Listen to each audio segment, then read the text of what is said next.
اللہ الرحمن الرحیم۔ بیٹا بہت آسان ہے، اگر آپ کی توجہ ہو تو ہماری گفتگو کتاب زکوٰۃ میں، پھر کتاب زکوٰۃ میں کس پر زکوٰۃ واجب ہے وہ آپ کے سامنے بیان ہو چکا۔ کس پر یعنی کون سے شخص پر، کن چیزوں پر واجب ہے وہ چیزیں بھی بیان ہو چکی۔ لیکن زکوٰۃ کے وجوب کے لیے ایک شرط یہ بھی تھی کہ وہ مال نصاب تک پہنچنا چاہیے۔ ابھی تک انہوں نے آپ کو نصاب جو ہے وہ جانوروں کے بتائے ہیں۔ گندم کا نصاب آپ کو نہیں بتایا، جو کا نصاب نہیں بتایا، کشمش کا نصاب نہیں بتایا، ٹھیک ہے، کھجور کا نصاب نہیں بتایا، سونے اور چاندی کا نصاب بھی نہیں بتایا۔ تو فی الحال یہ چاہتے ہیں کہ جانوروں والی بات کو کمپلیٹ کریں۔ ٹھیک، کتاب بند کرو بھائی۔ فرماتے ہیں کہ آپ نے جو ہمیں نصاب بتایا، اگر پہلے نصاب سے ہی ہمارے پاس ایک جانور کم ہے تو پھر زکوٰۃ معاف ہے، آپ پر زکوٰۃ واجب نہیں۔ مثلا اونٹ کا پہلا نصاب تھا 5 اونٹ ہونے چاہیے۔ بھائی اونٹ کے لیے میں نے آپ کو کہا کہ نر مادہ کا کوئی فرق نہیں، اگر آپ کے پاس 4 ہیں تو 4 پر کوئی زکوٰۃ نہیں۔ اسی طریقے سے 2 نصاب کے بیچ میں اگر عدد دوسرے نصاب تک نہیں پہنچتا تو بیچ والا عدد بھی معاف ہے۔ مثلا اونٹ کا دوسرا نصاب کیا تھا 10، آپ کے پاس 9 اونٹ ہیں، ٹھیک ہے، تو اس میں پہلے 5 پہ نا، کوئی سے بھی 5 پہ تو زکوٰۃ واجب ہوگی، باقی 4 پہ زکوٰۃ واجب نہیں ہوگی۔ مثلا گائے کے 2 نصاب تھے 30 اور 40، اگر آپ کے پاس 29 گائے بھی ہیں تو بھی آپ پر زکوٰۃ واجب نہیں۔ چلے آپ کے پاس 39 گائے ہو گئی، کتنی گائے ہو گئے؟ 39 گائے ہو گئے، تو 39 گائے میں آپ پر یہ 30 پر تو زکوٰۃ واجب ہوگی، اوپر والی 9 پر زکوٰۃ واجب نہیں ہوگی۔ اسی طریقے سے بھیڑ بکری میں بات کلیئر ہو گئی۔ چل دوسری بات جو بتانا چاہتے ہیں کہ جن جانوروں پر زکوٰۃ واجب ہوتی ہے ان کے کچھ شرائط بھی ہیں، یہ شرائط نہیں۔ فرماتے ہیں سب سے پہلا شرط صائمہ ہو۔ صائمہ کا مصدر ہوگا صوم، سین واو میم، صوم ہونا چاہیے۔ صوم کا مطلب یہ ہے کہ وہ مالک کے ملکیت والے گھاس کے علاوہ دوسری جگہ سے چر کر آتی ہوں۔ عام طور پر اس کا ترجمہ یہ بھی کر سکتے ہیں کہ جو جنگل کا گھاس چرتی ہوں، یعنی جس پہ مالک کا کوئی خرچ نہ آتا ہو۔ مالک ایک مرتبہ کاشت کرتا ہے گھاس وہ کھاتی، ٹھیک ہے، تو وہ بھی جو ہے کیا ہے صائمہ نہیں ہوگی، بلکہ ان کو کیا کہتے ہیں مألوفہ یعنی گھاس چرنے والے، ٹھیک ہے، یا جن کو گھاس دیا جائے۔ ایک مرتبہ مالک کاشت نہیں کرتا، کاشت کوئی اور کرتا ہے، لیکن یہ خرید کر ان کو کھلاتا ہے، پھر بھی یہ مألوفہ ہے، صائمہ نہیں۔ بات واضح ہو گئی؟ اس کے بعد دوسری شرط یہ ہے اللہ تکن عوامل ہے، وہ آپ کے جانور جو ہے وہ آپ کے کام میں استعمال نہ ہوتے ہوں۔ اگر اونٹ کو آپ اونٹ گاڑی میں چلاتے ہیں، یا اونٹ کے استعمال انسانوں کے اٹھانے کے لیے بھی استعمال ہوتے ہیں، یا اونٹ جو ہے مثلا وہ آٹے کی چکی میں بھی باندھ کر آٹا بھی ان سے پیسا جاتا ہے، مختلف۔ اگر وہ کام والے جانور ہیں تو کتنی بھی تعداد ہو آپ پر زکوٰۃ واجب نہیں ہوتی۔ بات واضح ہو گئی؟ اس کے بعد پھر فرماتے ہیں کہ بس پہلی شرط یہ کہ صائمہ ہو، دوسری شرط یہ کہ وہ عاملہ نہ ہو، تیسری شرط یہ ہے کہ ان کو آپ کے پاس سال ہو جائے تو زکوٰۃ واجب ہوگی۔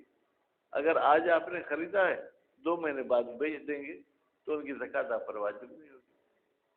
سال گزر جائے، سال کتنی مدت کا ہوتا ہے؟ کہتے ہیں زکوٰۃ کے باب میں 11 مہینے کا ہوتا ہے۔ جیسے 11 مہینے ختم ہوئے تو 12ویں مہینے کی شروع ہوتے ہی زکوٰۃ واجب ہو جائے گی۔ بات واضح ہوگی؟ اچھا، اس کے بعد والا مسئلہ جو آج نہیں پڑھیں گے انشاءاللہ کل، یہ جو ہمارے پاس جانور ہیں اگر یہ بچے دیں تو ان بچوں کا کیا حکم ہے، ٹھیک ہے، وہ انشاءاللہ کل پڑھیں گے۔ بسم اللہ الرحمن الرحیم۔ وَكُلَّمَا نَقَصَ عَنِ النِّصَابِ، بھائی کلما جب بھی نقص کم ہو جائے نصاب سے، کون بیٹا؟ وہ چیزیں جن پر زکوٰۃ واجب ہے، ٹھیک ہے، یاد یوں کہ ٹھیک ہے، جن پر زکوٰۃ واجب ہے وہ کم ہو جائے نصاب سے، پھر ثلاثت، فی الحال ہم تین کی بات کر رہے ہیں مشاہد، یعنی تینوں جانور، وہ ہوا کی ضمیر کہاں جائے گی؟ ماں کی طرف۔ وہ کون سی حالت ہے جس میں کم ہوتی کرتے؟ دو حالتیں، ما بین نصابین، دو نصابوں کے بیچ والا جو عدد کم ہوتا ہے، پہلا عدد تو ہے نصاب، دوسرے عدد تک نہیں پہنچے، اب اس کے بیچ والا، ٹھیک ہے، اور وما دون الاول، وہ مقدار جو پہلے سے کم ہوتی ہے، پہلے نصاب سے جو کم ہوتی ہے، فعفون، افون بیٹا خبر ہے کس کی؟ کلما یا کلو ما ہوتا، کلو ما نقص فعفون، جو بھی مقدار کم ہوگی وہ کیا ہے؟ معاف ہے۔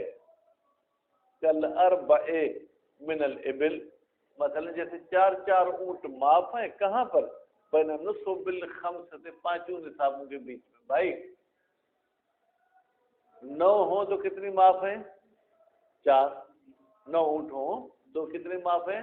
4۔ پھر جو ہے جناب اگر آپ کے پاس جو ہے کیا ہے 14 ہیں تو بھی کتنے معاف ہیں؟ 10 پر تو زکوٰۃ دینی ہوگی۔ اگر 19 ہے تو بھی کتنے معاف ہیں؟ 4۔ اور اگر جو 24 ہے تو بھی کتنے معاف ہیں؟ 4۔ اور اگر ہیں ہی بالکل 4 تو بھی کتنے معاف ہیں؟ 4 معاف۔ کبھی 3 بھی معاف ہو سکتے ہیں، آپ کے پاس اونٹ ہی کتنے ہیں؟ 13، تو پھر 10 پہ تو زکوٰۃ دینی ہوگی، 3 معاف ہو جائیں گے۔ بین النصف بالخمسۃ وقبلها، بھائی ان نصابوں کے بیچ والے 4 بھی معاف ہیں اور ان نصابوں سے پہلے والے 4 بھی جو ہے کیا وہ معاف ہیں۔ وتسع، اور اسی طریقے سے 9 معاف ہیں گائے، بین النصاب البقر، گائے کے جو 2 نصاب تھے بیٹا، 30 اور 40 کے بیچ میں کتنی معاف ہو جائیں گی؟ 9۔ وتسع عشر بعدہما، اچھا حاجی صاحب 9 عشر کتنے ہو جائیں گے؟ 19 گائے معاف ہو جائیں گی بعدہما، گائے کے 2 نصاب کے بعد، یعنی اگر آپ کے پاس 59 گائے ہو گئی، کتنی گائے ہو گئی؟ 59، تو 60 ہوتی تو آپ کو 2 30 کے حساب سے زکوٰۃ دینی ہوتی، لیکن 59 ہیں تو یہ 19 آپ پر جو ہے کیا وہ معاف ہیں۔ وہ معنی کون ہے عفون، کہتے اس معاف ہونے کا مطلب کیا ہے؟ بیٹا ضمیر جو بھی سمجھ میں نہیں آئے تو پوچھ سکتے ہیں۔ فرماتے عدم تعلق الوجوب بہا، اس کا مطلب یہ ہے کہ زکوٰۃ کے وجوب کا تعلق نہیں ہے بہا، یہ جو بیچ والے انعام ہیں، انعام کی وجہ سے ضمیر مونس پلتی، فلا یسکت بتلفہا۔ اچھا بھائی میرے حاجی صاحب، یہ جو 4 اونٹ اضافی تھے ان میں سے اگر 2 مر گئے تو زکوٰۃ تو مجھ پر واجب ہو چکی تھی، اب ان کے مرنے سے زکوٰۃ کچھ کم ہوگی؟ کہتے ان کے ساتھ زکوٰۃ کا وجوب بھی نہیں تھا، یہ زندہ رہیں یا مریں زکوٰۃ کم نہیں ہوگی، زکوٰۃ جو آپ پر واجب ہے وہ واجب ہو چکی۔ 5 اونٹ پہ بیٹا زکوٰۃ کتنی ہے؟ 1 بکری، آپ کے پاس 7 اونٹ تھے، 7 اونٹ میں سے 2 مر گئے، تو آپ کہیں کہ بکری کی قیمت کو بھی میں 7 حصوں میں تقسیم کرتا ہوں، فرض کر 7000 کی بکری ہے تو یعنی فی اونٹ کی زکوٰۃ جو ہے کتنی ہو جائے گی؟ 1000، نتیجے میں 2000 میں کم کرتے نہیں، ان 2 کے ساتھ تو زکوٰۃ کا تعلق ہی نہیں تھا، ٹھیک ہے، 5 تو آپ کے پاس پہلے ہی ہیں۔